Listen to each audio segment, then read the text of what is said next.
Crocosmia are a gorgeous South African plant for your garden. They're also known as Montbrija.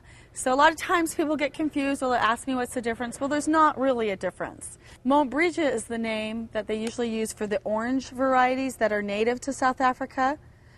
And then they brought those natives to England, and this particular variety, the Lucifer Crocosmia, was hybridized in 1966 in England. So the native stock's from South Africa, but the actual variety Lucifer was hybridized in England. So we still consider it a South African plant, although most people in South Africa have never even seen it before. Crocosmia Lucifer are the largest Crocosmia. They get about 3 feet tall, whereas the oranges are about 2 feet tall and the yellows are about 1 foot tall.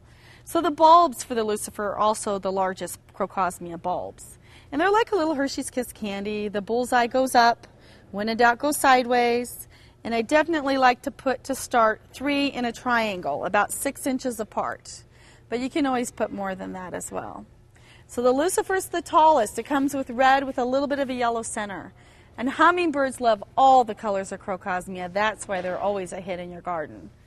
The yellow George Davison is the smallest. It's about 1 foot tall. It was hybridized in England by George Davison. So it's a gorgeous Crocosmia that's shorter and multiplies quickly as well. Just really pretty. And this variety is an orange variety called Emily Mackenzie. And it has a gorgeous burgundy star in the middle that makes it very showy. So it's about 2 feet tall. So Crocosmia are a gorgeous South African plant that do very well in almost any conditions. They like full hot sun and good drainage. So when planting them, make sure that you have good drainage and they're not in too deep a shade. But outside of that, they're very drought tolerant. You probably don't even ever have to water them and they'll do really well. In colder climates, they might not winter over, so you might throw them in a pot and put the pot in the garage, or actually dig the bulbs up and put them in a paper bag. But in the Pacific Northwest, we never lose them, so we just leave them in the ground, and they come back for years and years and years and multiply really well. They're just a gorgeous South African plant.